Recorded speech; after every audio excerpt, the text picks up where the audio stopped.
ayat yang ke-36 kalau sudah dapat. Saya akan membaca judul Yesus memberitakan kematiannya. Ayat 20 saya akan membaca dan ayat 21 jemaat secara bergantian. Di antara mereka yang berangkat untuk beribadah pada hari raya itu terdapat beberapa orang Yunani.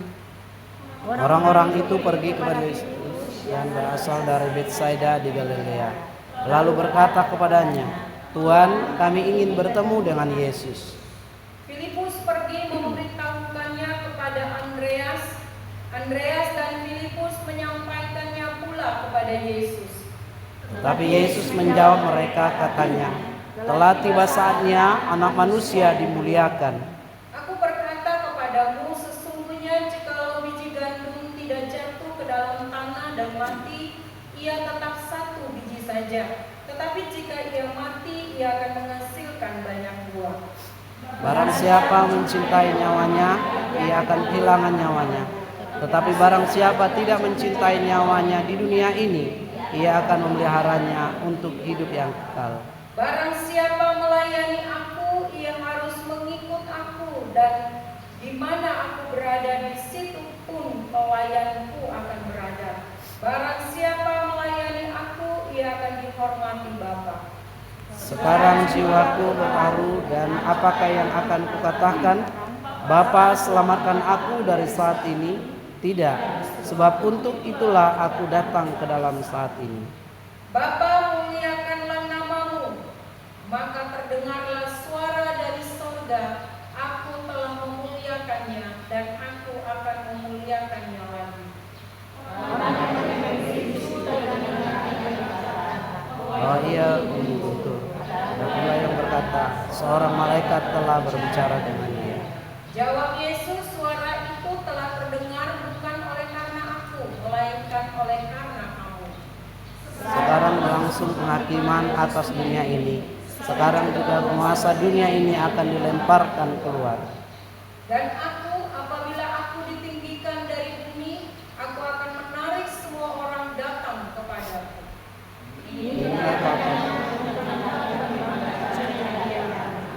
Lalu jawab orang banyak itu, "Kami telah mendengar dari hukum Taurat bahwa Mesias tetap hidup selama-lamanya. Bagaimana mungkin engkau mengatakan bahwa Anak Manusia harus ditinggikan? Siapakah Anak Manusia itu?" Kata Yesus kepada mereka, "Hanya sedikit waktu lagi, terang ada di antara kamu. Selama terang itu ada padamu, percayalah kepadanya, supaya kegelapan jangan menguasai kamu. Barang siapa berjalan dalam kegelapan, ia tidak tahu kemana ia pergi." "Percayalah kepada terang itu selama terang itu ada padamu, supaya kamu menjadi anak-anak terang." Sesudah berkata demikian, Yesus bersembunyi dari antara mereka. Demikianlah firman Tuhan. Dipersilakan duduk kembali jemaat Tuhan. Berbahagialah kita yang membaca, mendengarkan, dan melakukan firman Tuhan dalam hidup kita hari lepas hari. Tema kita memuliakan Allah dalam penderitaan. Memuliakan Allah dalam penderitaan bukan hal yang mudah, bukan hal yang gampang. Bicara tentang kata memuliakan dan bicara tentang penderitaan, orang akan menghindar dari yang namanya penderitaan. Tetapi Yesus berbicara berbeda. Ia menunjukkan bagaimana ketaatan dia kepada Allah. Dia memuliakan Bapa karena lewat dia dan cara dia keselamatan tersebar ke seluruh dunia.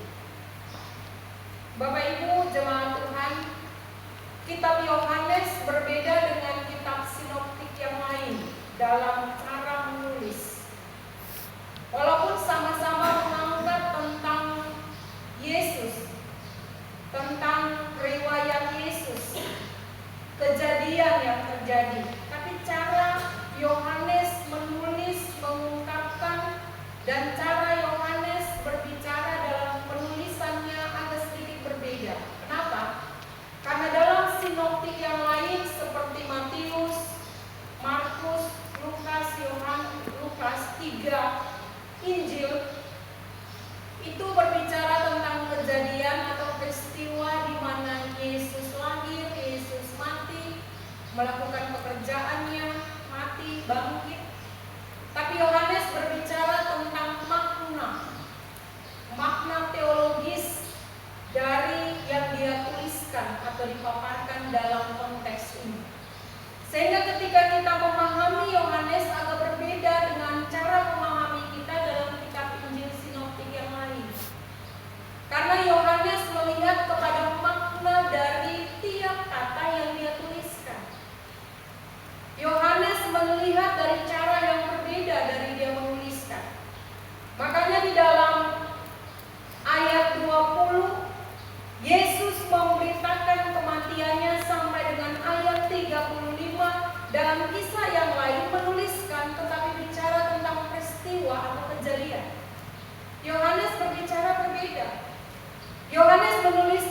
merayakan kematian dalam ungkapan-ungkapan yang ada tertulis di dalam ayat ini. Kita akan melihat dan memahami kenapa tema ini disampaikan kepada kita, memuliakan Allah dalam penderitaan. Memuliakan Allah dalam pemberitaan, tema ini tidak ada subjek, tapi predikat dan objek. Tidak ada subjek. Subjeknya akan melekat ketika kita melakukan itu. Maka memuliakan Allah dalam penderitaan itu seperti apa? Semua kita yang datang ke tempat ini tujuannya pasti beribadah. Betul? Saya beribadah, tapi dengan motivasi kita beda-beda. Saya ikut ibadah karena saya orang Kristen. Saya ibadah karena hari pertama dari sejarah kehidupan satu minggu diawali di hari Minggu, memulainya dengan Tuhan. Saya beribadah karena ibadah itu keharusan orang percaya, orang Kristen. Tetapi apa konsep kita tentang ibadah yang Tuhan mau? Apa yang kita lakukan di tempat ini untuk ibadah? Ibadah itu bukan bicara tentang seremoni. Ibadah itu bukan berbicara tentang tradisi kita melakukan ibadah. Tapi ibadah sejati yang mau Tuhan sampaikan kepada kita dalam tulisan Yohanes hari ini. Di antara mereka yang berangkat untuk beribadah pada hari raya itu terdapat beberapa orang Yunani. Dalam ayat 20 sampai ayat 21 ada orang Yunani di tengah-tengah orang Yahudi. Mereka bersama-sama, kata terdapat itu berarti bahwa orang Yunani juga berangkat bersama dengan orang Yahudi, tujuannya ke Yerusalem. Tujuannya ke Yerusalem karena di Yerusalem akan diadakan perayaan besar orang Yahudi, yaitu Paskah 6 hari lagi. Mereka akan mengadakan Paskah dan secara tradisi semua orang berkumpul di tempat itu untuk beribadah. Tujuannya baik, beribadah. Semua orang, bahkan terdapat orang Yunani juga pergi ke tempat itu. Padahal kalau kita baca ini peristiwa Yesus belum mati. Berita Injil tentang Yesus ke Yunani belum disampaikan ke mereka karena Pauluslah yang melakukan itu. Tapi kenapa ada orang Yunani di antara orang Yahudi? Ternyata Yohanes pun menuliskan bahwa Filipus berasal dari Galilea. Galilea itu tempat yang bebas di mana ada orang Yunani, orang Roma berada di situ dan berbaur di situ.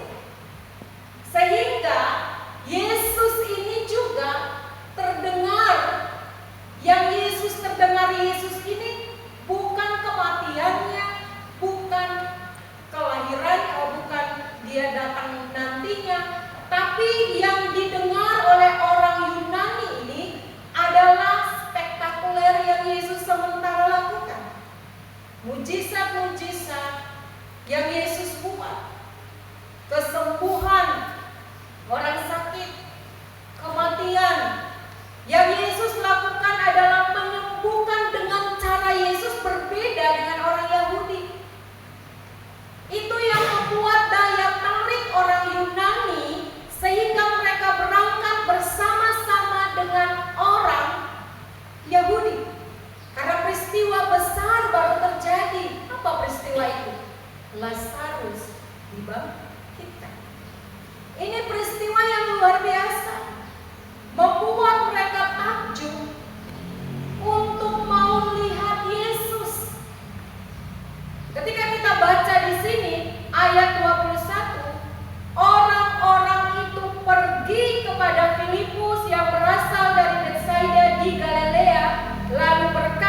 tapi ingin melihat Yesus.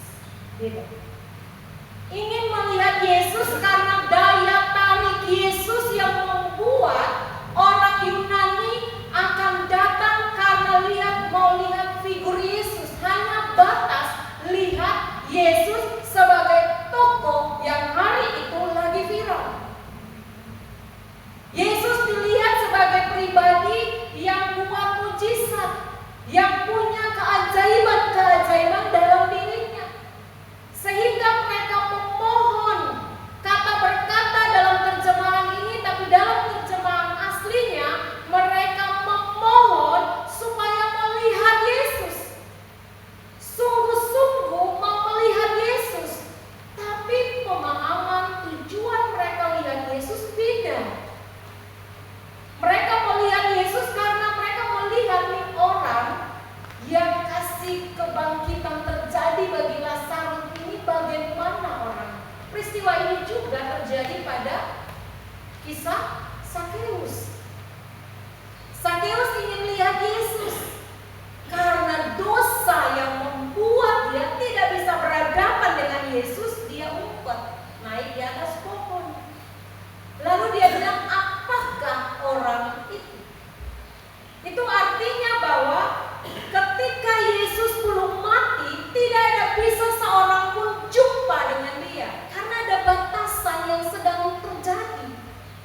Dosa tidak bisa berjumpa dengan kekudusan. Karena bangsa Israel berdosa, area mereka hanya di area bawah, tidak sampai ke atas.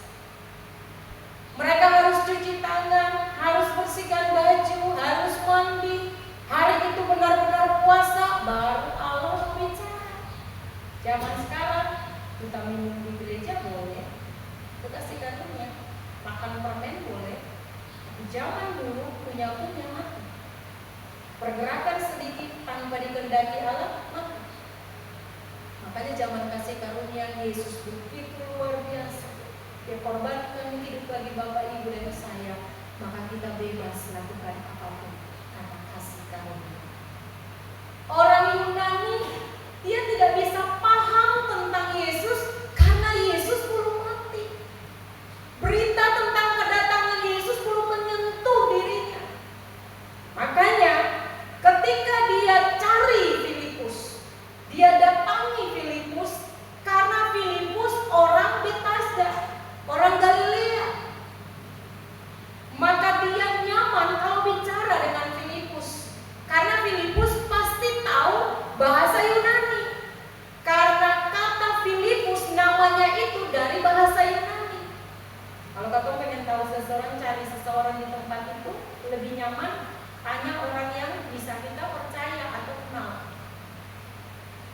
Nah, orang Yunani ini dekati Filipus. Filipus dari dulu suka khawatir. Peristiwa Yesus kasih makan, Filipus di daerah itu disuruh pergi, tapi dia bilang suruh pulang. Andreas ini hobinya ngantar orang ke Yesus. Makanya yang kasih Yesus jumpa dengan dua anak ini Andreas, bukan Filipus. Filipus disuruh pergi beli karena dia orang daerah itu. Andreas ini suka bawa orang ke Yesus. Maka Filipus kurang percaya diri karena di dalam pikiran dan hatinya khawatir, takut Yesus tidak bisa jumpa dengan orang ini. Maka dia harus lagi tanya kepada Andreas yang suka bawa orang untuk bisa pertemukan si Yunani ini dengan Yesus. Maka mereka pun melakukan hal yang sama. Dan Yesus ketika mereka datang, ayat 23, tetapi Yesus menjawab mereka, katanya, kata tetapi tidak ada dalam bahasa asli.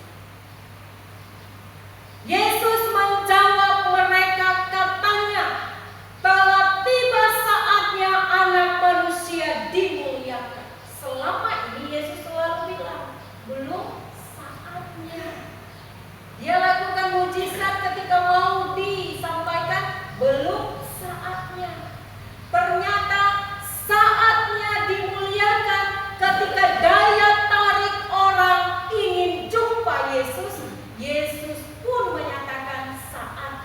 telah tiba. Saatnya telah tiba waktu dunia ini digenapi. Kapan? Saat semua orang mendengar berita Injil. Saatnya sudah tiba, telah tiba ketika orang-orang dengar berita firman Tuhan. Makanya di YouTube, di snack video, di Facebook, di Instagram, rame-rame orang menyampaikan kebenaran firman Tuhan. Rame-rame kita dengar orang bertobat, banyak jiwa-jiwa boleh berjumpa dengan Yesus sampai tiba kesudahan. Jadi Injil yang Yesus mau sampaikan ini penting.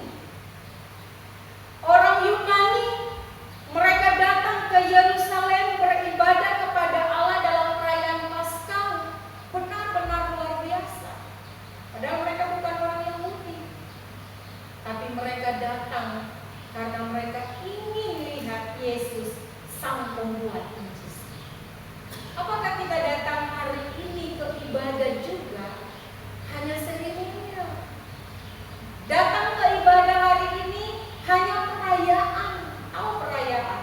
Pasti tahu. Perayaan itu pujiannya luar biasa.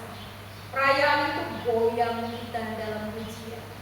Mimik kita bersuka cita tidak sama, karena itu ekspresi kita akan kasih Allah. Tapi apa batasannya itu? Sehingga itu hanya seremoni. Pada saat firman Tuhan semua bobo manis dalam hati. Cerita kiri kanan anggap biasa firman Tuhan. Orang Yunani suka datang tapi seremonial. Orang Yahudi suka datang seremonial karena hari itu perayaan Paskah. Apakah kita juga masuk ke gedung gereja ini hanya kita senang ketika puji-pujian awal, kita senang karena kita melayani Tuhan, kita senang karena kita bisa jumpa orang percaya, kita senang karena kita menggenapi hari Minggu adalah hari ibadahnya orang Kristen, atau ada sesuatu yang mau kita jumpa? Makanya Yesus berbicara berbeda. Yesus menanggapi, dia tidak bilang bawa orang Yunani kemari. Dia mau kenal saya karena Yesus datang bukan show. Yesus datang bukan mau tampil bahwa ini saya yang kamu cari. Saya pembuat mujizat, saya yang terkenal, saya yang lagi viral. Yesus tidak lakukan itu. Malah yang Yesus lakukan, dia didik murid-muridnya. Dia didik Filipus dan Andreas. Makanya dia katakan, tetapi Yesus menjawab mereka katanya, telah tiba saatnya. Yesus tidak langsung mensumpahi orang Yunani. Kedatangan orang Yunani adalah awal atau tanda pemuliaan Yesus terjadi. Awal dari keselamatan itu disebarkan di seluruh dunia. Saatnya telah tiba, artinya apa? Kematian Yesus harus segera dimulai. Kenapa? Karena kalau itu tidak terjadi, orang Yunani ini mati tanpa pertobatan. Kalau itu tidak terjadi, kerinduan mereka tidak ada artinya. Maka penebusan Yesus harus terjadi karena keselamatan harus dilalui dengan Yesus mati di tiang kayu salib. Tanpa pertobatan kita tidak akan pernah bisa melihat kerajaan Allah. Karena Yesus sementara terbatas. Terbatasnya apa? Dia datang untuk orang Yahudi. Dia waktu mati baru berita Injil itu tersebar ke seluruh dunia dan tugas para murid. Maka dia didik murid-muridnya. Murid-murid bukan saja hamba Tuhan, tapi orang-orang yang mengikuti dia, yang dekat dengan dia, yang terima dia sebagai Yesus dan Tuhan dalam hidupnya. Dia didik bahwa pengenalan akan Tuhan yang benar seperti ini. Makanya di dalam ayat 23, ayat yang ke-23, Yesus tidak fokus pada yang lain, pada kedatangannya. Yesus tidak fokus tentang pertemuan antara dia dan orang Yunani supaya dia terkenal bukan hanya kalangan Yahudi tapi di kalangan Yunani. Yesus tidak fokus pada itu. Yang Yesus fokus hanya pada misi salibnya. Sehingga dia berkata, telah tiba. Arti kalau telah tiba saatnya bahwa dia akan menggenapi rencana. Telah tiba saatnya artinya bahwa ketaatannya kepada kehendak Allah akan terjadi. Jadi memuliakan Allah dalam penderitaan dimulai dengan kata memuliakan Allah, artinya taat pada kehendak Allah. Itu memuliakan Allah. Jadi memuliakan Allah bukan kita show di gereja. Memuliakan Allah bukan pada saat saya ikut ambil bagian dalam pelayanan. Memuliakan Allah adalah saya taat pada kehendak Allah. Itu memuliakan Allah. Karena kemuliaan Allah itu ditandai dengan salib. Kemuliaan Allah ditandai dengan penderitaan. Itu kemuliaan Allah. Jadi bagaimana kita memuliakan Allah? Kita harus mengikuti kehendak Allah. Untuk Yesus bisa dimuliakan, dia harus taat kepada Bapa yang mengutusnya. Maka dia berkata, telah tiba saatnya. Itu kehendak Allah. Itu rencana Allah. Ketaatannya kepada kehendak Allah. Sebab kita bukan hanya dikaruniai untuk percaya, tapi untuk menderita. Filipi 1 ayat 29. Sebab kepada kamu dikaruniakan bukan saja untuk percaya kepada Kristus, melainkan juga untuk menderita.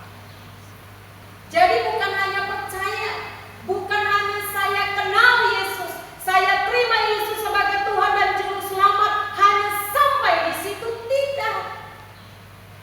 Bukan hanya percaya, kita lupa menderita. Dalam bahasa aslinya, taat, ketaatan. Penderitaan itu ketaatan. Pengorbanan tanpa ketaatan, sia-sia semua yang kita lakukan. Kenapa Yesus sudah korbankan semua? Dia kerjakan semua di tiang kayu salib dan berkata selesai. Jadi jangan kita tonjolkan yang namanya pengorbanan di hadapan Yesus, karena dia lebih dari segala pengorbanan yang kita lakukan. Dalam ayat 24, aku berkata kepadamu, sesungguhnya jikalau biji gandum tidak jatuh ke dalam tanah dan mati, ia tetap satu biji saja. Di dalam ayat 22, Filipus dan Andreas waktu mengatakan kepada Yesus, ayat 23, Yesus menjawab mereka katanya. Itu artinya apa? Bahwa waktu dong bawa kabar, Yesus yang urus di sana karena belum waktunya. Bagaimana bisa Injil disampaikan kepada mereka kalau yang pembawa ini tidak mengerti dan memahami pengenalan yang benar akan Tuhan seperti apa?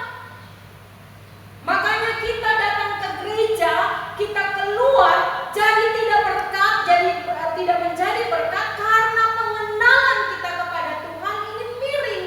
Kenapa miring? Karena kita duduk hanya tubuh kita, tapi hati kita menjauh dari Tuhan, tidak mau mengerti firman.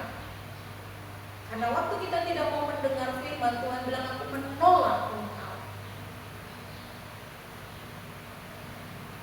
Sehingga di dalam ayat yang ke-24, jika biji gandum tidak jatuh, itu artinya apa?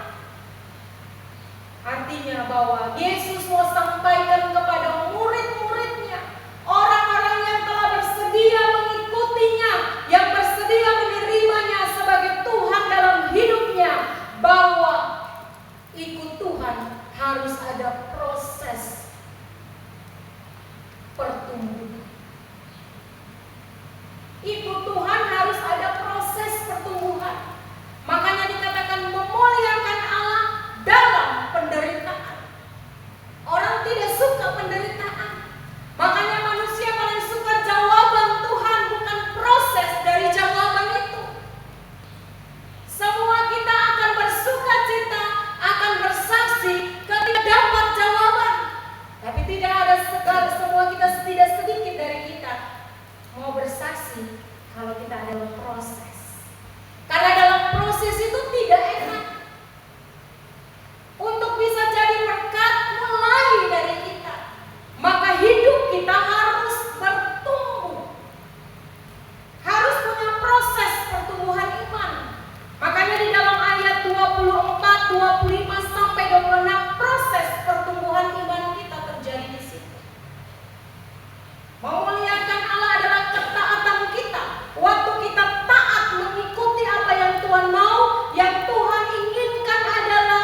yang sebenarnya. Karena kehidupan yang dulu waktu pacaran lihat yang di kulit, waktu tak songko sedikit, si pasangan mulai marah batu. Waktu di dalam pernikahan, mata kita yang di mana? Karena tidak ada. Maka waktu menikah, orang senang, maka bikin acara luar biasa, tapi lupa proses. Karena penyatuan dua hati akan terjadi saat bersama-sama. Kegesekan terjadi. Disitulah yang namanya proses itu terjadi. Kita ada di dalam Tuhan harus ada proses. Kita harus hidup di dalam proses. Kenapa? Karena di dalam 1 Yohanes 2 ayat 9, saudara-saudara, 1 Yohanes 2 ayat 6, barang siapa mengatakan bahwa ia ada di dalam Dia, ia wajib hidup sama seperti Kristus telah hidup. Kristus telah hidup di dunia, apa yang Dia lakukan?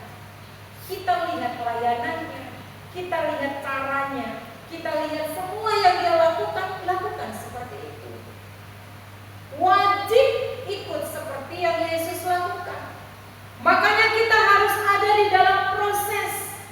Dikatakan bahwa jatuh ke dalam tanah, gandum jatuh ke dalam tanah.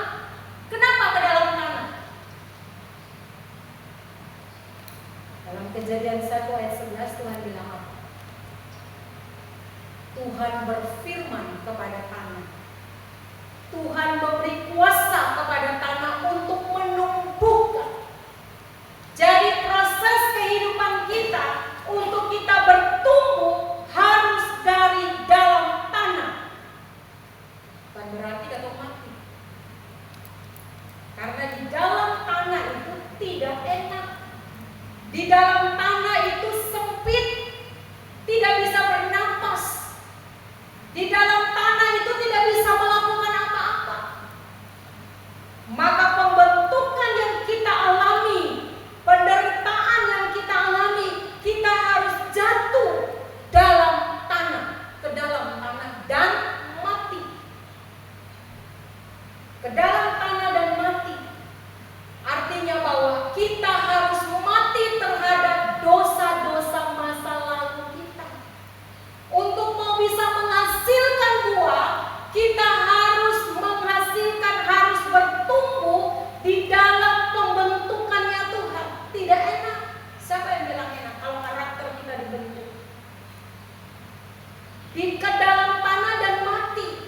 Artinya bahwa kehidupan kita, dosa-dosa yang kita lakukan itu harus mati terhadap dosa.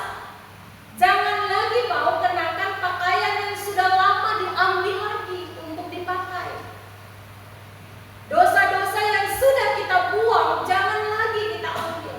Mati terhadap dosa, mati terhadap kebencian, mati terhadap iri hati, mati terhadap kesombongan, mati terhadap tidak percaya Tuhan, mati terhadap itu, keraguan akan janji Tuhan, mati terhadap itu, mati terhadap keinginan daging kita.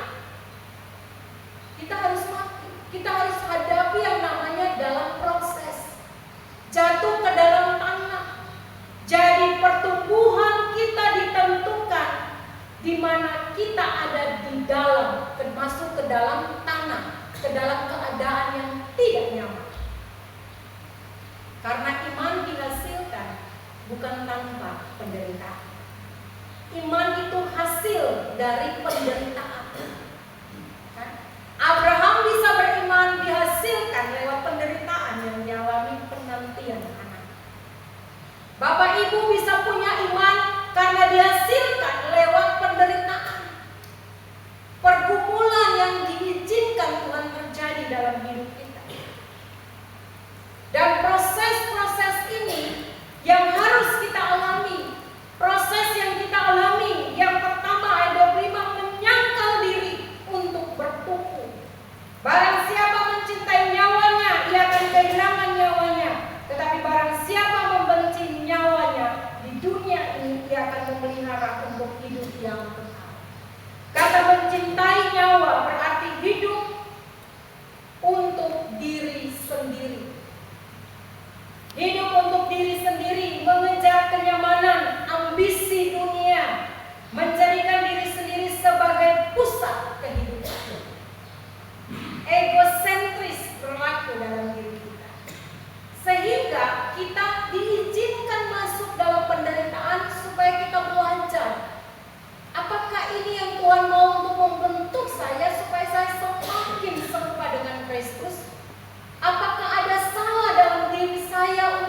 mengenal Tuhan, sehingga Tuhan izinkan orang-orang di sekitar menjadi musuh kita, menjadi perongrong kita.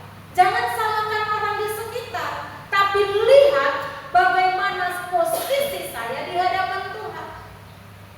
Lihat bagaimana hubungan saya dengan Tuhan yang membuat Tuhan izinkan musuh-musuh menghantam hidup kita. Musuh apa saja? Kekhawatiran, orang-orang di sekitar, anak kita, suami, menggerogoti diri kita sehingga kita menjadi tertekan. Dan waktu tertekan kita mempertanyakan Tuhan, padahal Tuhan izinkan semua untuk membentuk hidup kita. Selama kita masih bersungut-sungut dengan pembentukan yang Tuhan berikan, kita masih terus ada dalam pembentukan. Selama kita masih mempertanyakan Tuhan dengan pergumulan yang kita alami, kita masih terus dikasih ujian kehidupan. Karena ujian tidak pernah dibilang tiba-tiba ujian yang Tuhan kasih. Ujian kehidupan itu tiba-tiba. Dan kita belajar untuk melihat dan memperbaiki di balik kesalahan-kesalahan kita. Membenci nyawa bukan berarti tidak menghargai hidup lalu bunuh diri, tetapi menyerahkan hidup sepenuhnya kepada Tuhan. Jadi syarat kita bisa bertumbuh. Pertumbuhan itu harus pertumbuhan terjadi di bawah ke tanah. Makanya ada di dalam tanah dan mati, tidak berfungsi. Itu pertumbuhan terjadi. Kalau dikubur, dia tidak keluar, tidak ada hasilnya bau busuk. Tapi kalau kita tanam akan keluar hasil yang lain. Tapi kalau dikubur, yang keluar bau busuk. Karena yang kita kubur bangkai, tapi yang kita tanam ke dalam adalah proses kehidupan kita. Tidak enak, siapa yang bilang enak pembentukan? Tidak enak. Dan syarat untuk bisa bertahan dalam pembentukan, syarat sehingga kita bisa ada di dalam pembentukan dan Tuhan izinkan karena kita masih memikirkan kepentingan diri kita sendiri. Kita masih egois, kita masih tidak sungguh-sungguh dengan Tuhan. Sehingga dalam prinsip ayat 24 kita tidak menghasilkan buah karena kita tidak lulus dalam proses pembentukan. Kalau lulus dalam proses pembentukan, maka kita menghasilkan buah. Ingat, menghasilkan buah bukan mendapat pekerjaan. Menghasilkan buah bukan dapat kedudukan di kantor. Makanya ikut Tuhan karena ingin supaya dapat sesuatu dari itu. Menghasilkan buah adalah kita mengalami kasih yang luar biasa di tengah-tengah. Kita mengalami damai sejahtera. Kita mengalami sukacita. Penguasaan diri kita terbentuk. Kesabaran kita terjadi. Dalam apa? Dalam proses itu. Jadi kalau orang suka tiba-tiba marah, emosi tidak terkendali, tidak sukacita, hidup tidak penuh dengan damai sejahtera, itu dia tidak ada ditanam dan mati terhadap semua pengalaman hidup. Dia lepas atau lompat dari proses hidup, tidak mau ada dalam proses. Dan ketika ada proses, terima kasih Tuhan, ada karakter apa lagi yang mau Tuhan bentuk dari saya. Belajar untuk lihat pada diri kita, jangan lihat orang lain. Kalau kesalahan selalu lihat orang lain, kita tidak akan pernah bisa bertumbuh. Makanya pertumbuhan kita itu ada di dalam tanah. Tidak ada orang yang bisa ambil bagian dalam pembentukan kita. Fokus kita melihat kepada diri kita.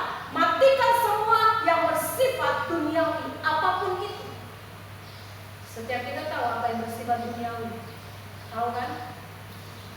Yang bersifat duniawi matikan. Karena kedagingan itu dapat menghambat pertumbuhan rohani kita. Sehingga di dalam ayatnya yang ke-26, Yesus berkata, mengikut Yesus untuk apa? Berbuah, menghasilkan buah. Barang siapa melayani aku, ia harus mengikut aku, dan di mana aku berada,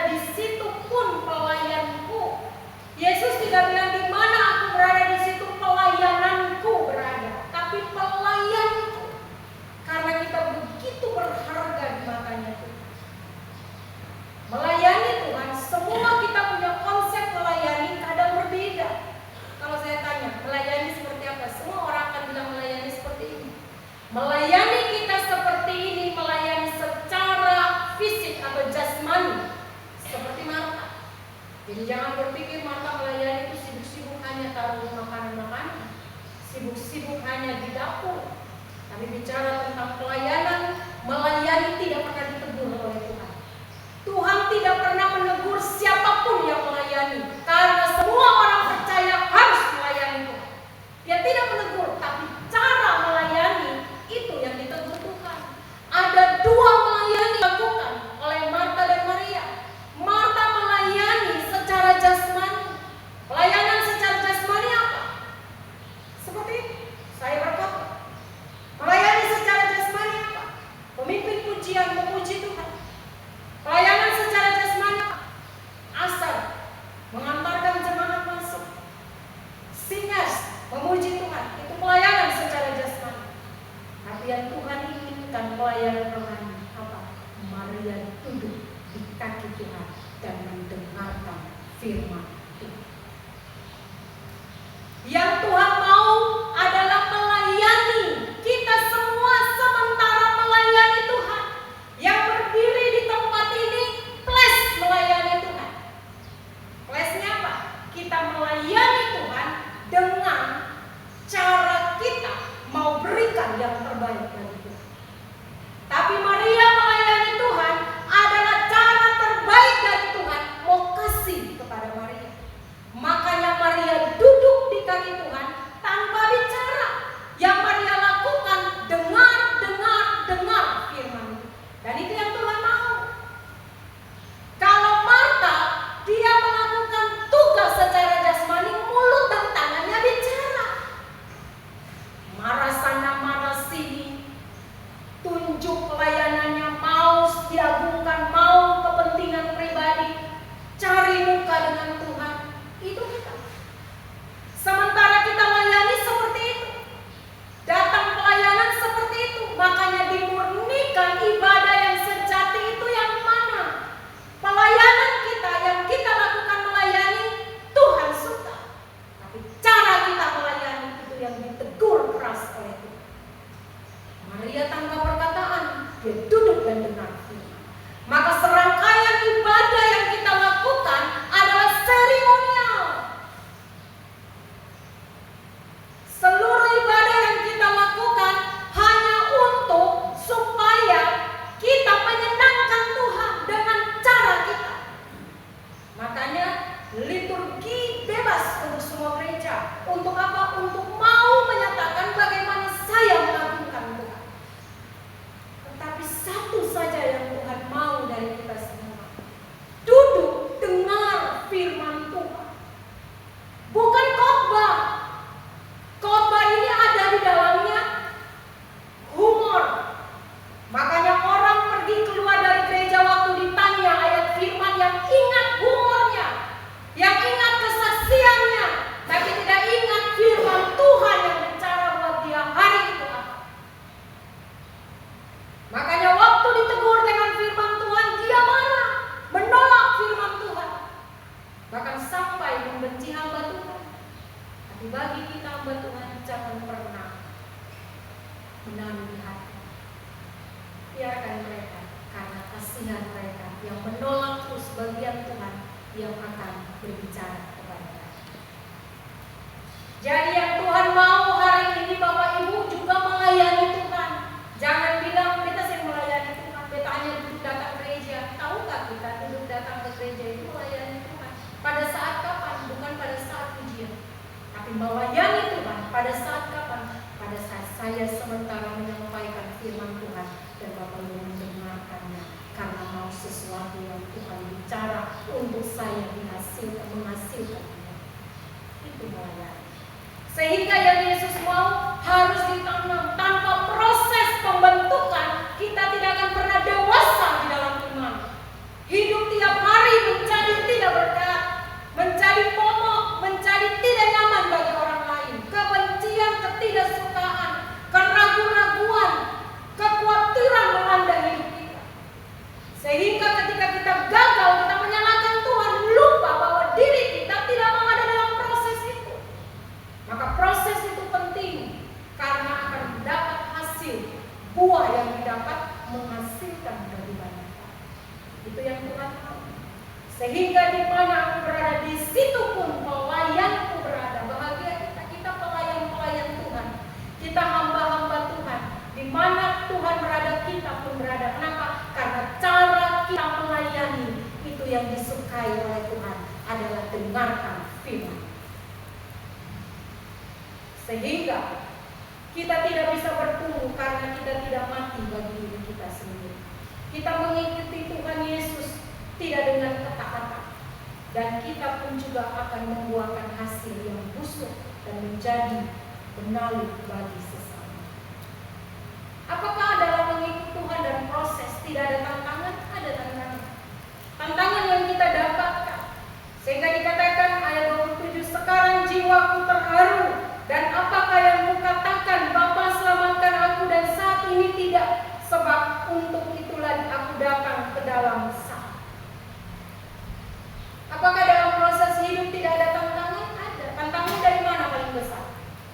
Dari dalam diri kita.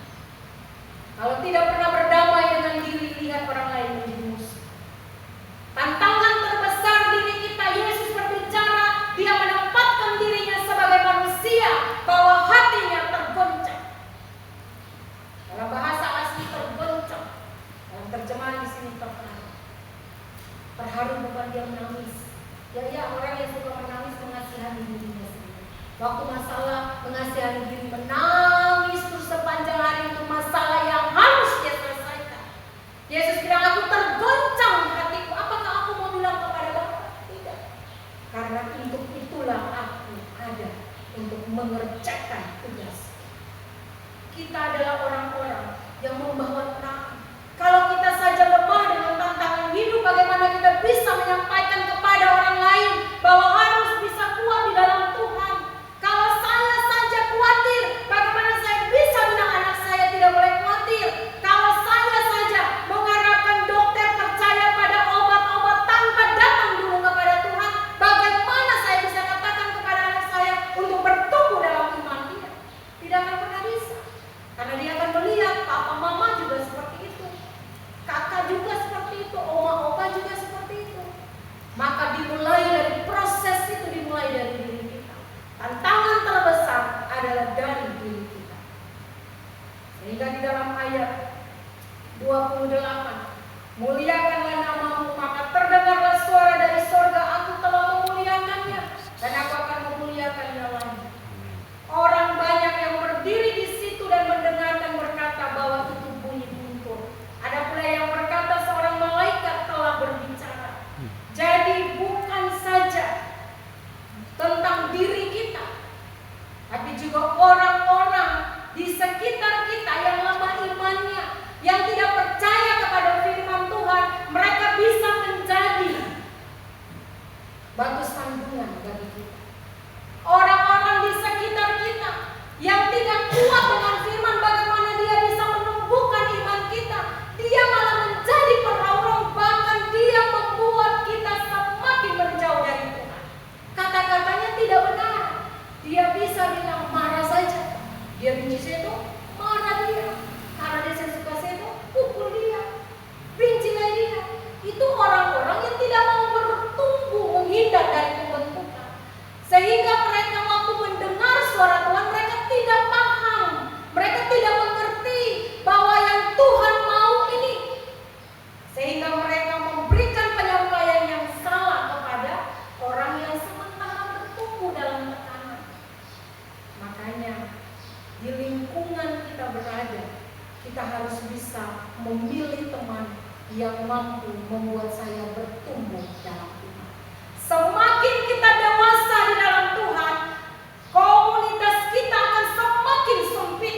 Kenapa? Karena dulunya kita belum tahu kita bisa punya komunitas banyak, kita dengar dari banyak orang. Tapi ketika kita semakin dewasa, komunitas kita semakin diperkecil. Bukan berarti kita tidak boleh bergaul dengan semua orang, boleh bergaul. Tapi orang-orang yang terdekat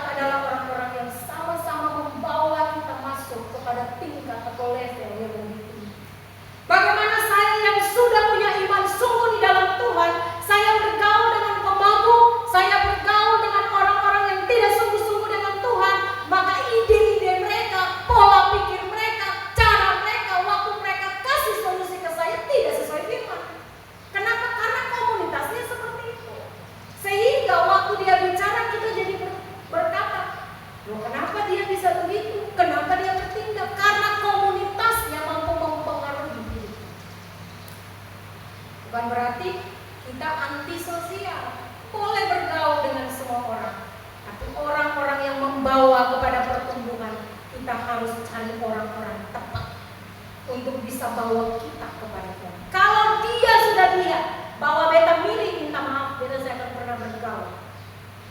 Kenapa? Karena beta tidak akan pernah bergaul dengan orang toksik yang dapat membuat hidup beta semakin turun iman. Karena orang-orang yang mau hidup kita benar adalah orang-orang yang mensupport kita dalam iman, yang mendoakan kita, yang membuat kita semakin kuat dalam tekanan. Bukan orang-orang yang melemahkan kekuatan kita, bukan orang-orang yang mencibir kita, bukan orang-orang yang memanipulasi kita. Hindari mereka. Maka berdoa untuk komunitas-komunitas di sekitar kita yang mempengaruhi gaya hidup kita semakin dekat dengan Tuhan. Lalu dikatakan sekarang berlangsung penghakiman atas dunia ini. Sekarang artinya mulai dari saat ini salib itu terjadi. Mulai dari saat ini terjadi pemisahan. Orang yang tidak mendengar firman, mulai dari saat ini dia tidak akan pernah mengerti firman Tuhan. Firman Tuhan disampaikan tolak terus, pakai idenya, berusaha perkosa Alkitab. Dalam bahasa teologi eisegese, bukan eksegese, eisegese. Artinya apa? Apa yang ada dalam pikirannya, paksakan firman menjawab hidupnya, bukan yang keluar dari dalam untuk menjawab hidupnya. Makanya pelayan jasmani dan rohani itu berbeda. Marta memaksa kehendaknya untuk Tuhan ikut dia. Maria biarkan Tuhan kehendaknya terjadi atas hidupnya. Jadi mulai dari sekarang, saat kau dengar firman, saat firman diberitakan saat ini berlangsung penghakiman. Bukan berarti Yesus hukum. Yesus datang kedua kali. Tujuan Yesus datang pertama kali apa? Bukan saja katong lagi Natal-Natal lalu senang-senang dan Yesus datang. Bukan. Tujuan Yesus datang pertama kali untuk penebusan dosa kita. Maka dibilang awal, inilah tibalah saatnya. Itu tujuan kedatangan dia pertama. Tapi kedua sama-sama kedatangannya adalah membawa kepada keselamatan. Tapi membawa kepada keselamatan yang pertama, penebusan dirinya di kayu salib untuk dosa kita. Itu pertama. Lalu kedua, katong yang sudah ditebus, persiapkan dia datang jemput kita untuk naik ke sana. Itu kedatangan yang kedua, dia jemput. Tapi yang sekarang dirinya menebus kita. Maka orang Yunani tidak akan pernah sampai imannya kalau Yesus tidak melakukan penebusan. Tidak ada salib, maka salib itu mulia bagi kita.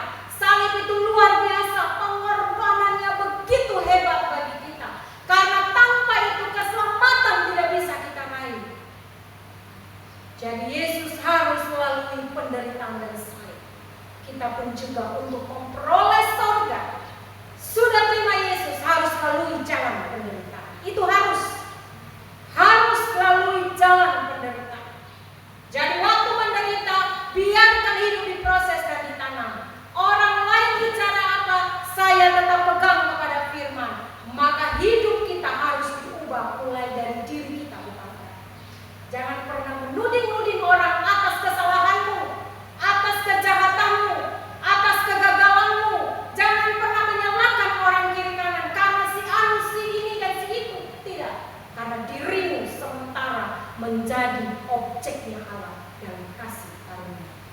Karena dia bentuk kita, jadi bersyukur untuk kita. Dan aku apabila aku ditinggikan dari bumi, aku akan menarik semua orang datang kepada. Yesus menarik kita, semua Bapak Ibu yang datang ditarik oleh Tuhan. Jadi paling bersyukur kalau datang ibadah. Jadi jangan pernah bangga, beta datang ibadah Tuhan, yang lupa ya, main pangkat. Tuhan jangan lupa ya, beta dapat pekerjaan, beta sudah capek-capek dengan Tuhan. Jangan lupa ya, beta sementara berdoa ini untuk beta pun sakit, harus sembuh. Tuhan bilang yang tarik saya datang ke sini beta, kenapa saya mau bilang karena sih? Jadi semua yang kita lakukan seizin, sekontrol, sekehendak Dia. Karena Dia sudah melakukan kehendak Allah, maka kita pun juga harus melakukan kehendak Dia. Sehingga penguasaan dunia akan dilemparkan merujuk pada iblis yang memiliki kuasa atas dunia yang telah jatuh di dalam dosa. Jadi melalui kematian dan kebangkitannya kita akan merayakan Paskah. Melalui kematian dan kebangkitan kita memperoleh kemenangan di dalamnya. Perayaan yang kita lakukan setiap tahun, yang kita lakukan jangan berlalu dengan begitu saja. Maknai setiap perayaan ini bahwa Yesus begitu hebat dalam hidup saya. Dia berkorban bagi saya sehingga saya bisa ada sampai detik ini. Dan aku apabila aku ditinggikan dari bumi, aku akan menarik semua orang datang kepadaku. Respon ada, tetap ada di tangan manusia. Yesus tarik, tapi respon atau mau ditarik ke sana. Yesus tarik, dia tidur pada pagi hari, mau datang ke gereja. Dia tarik dengan apa? Dia bicara di hati, lewat orang sekitar. Dia tarik kita datang, dia mau ingin jumpa dengan kita. Tapi respon itu tergantung kita. Mau ke sana, tarik selimut tidur, mengantuk. Saya mau pikir, itu respon pada diri kita. Kita Pak malas di gereja, nanti juga minggu depan masih ada, syukur-syukur masih bernafas. Jadi manusia tidak bisa datang kepada Tuhan dengan kekuatannya sendiri. Sehingga Yesus mati di kayu salib bukan kebetulan, tapi itu sudah dalam rencana dan rancangannya. Yesus menyatakan cara kematiannya bagi kita. Jadi pemahaman-pemahaman kita yang salah ini terkadang membuat kita tidak memahami dan memaknai Tuhan. Kita selalu berkata bahwa memang benar Mesias itu akan datang, tetapi kita salah karena tidak memahami bahwa Mesias mati terlebih dahulu. Jadi kita orang percaya, pahamilah bahwa Yesus mati bagi saya. Matikan semua yang ada di dalam diri kita, kedagingan kita yang membuat kita ada jarak dengan Tuhan. Hanya sedikit waktu lagi terang ada di antara kamu. Ini peringatan bagi orang banyak bahwa mereka harus segera mengambil keputusan. Terang sedikit lagi. Semakin Tuhan bicara, perdengarkan telinga kita. Karena waktunya hanya sementara. Bukan berarti Tuhan segera datang langsung. Tapi apakah saudara Bapak Ibu yakin bisa hidup besok? Itu berarti hari di mana Tuhan ada kesempatan ini, pergunakan waktu itu untuk sungguh-sungguh dengan Tuhan. Karena apakah besok bisa lihat matahari? Atau apakah besok masih punya kaki yang sempurna untuk bisa datang ke gereja? Atau apakah besok waktu dibilang COVID tidak bisa datang berkumpul dengan orang percaya? Selama masih ada waktu, kesempatan untuk beribadah, kesempatan untuk mengimani Tuhan, lakukanlah itu di dalam kehidupan kita. Jadi Tuhan berkata, percayalah kepada terang itu adalah kesempatan terakhir bagi orang-orang Yahudi pada zaman itu sebelum hati mereka semakin keras. Jadi sebelum hati kita keras, kesempatan dengan Tuhan. Ya.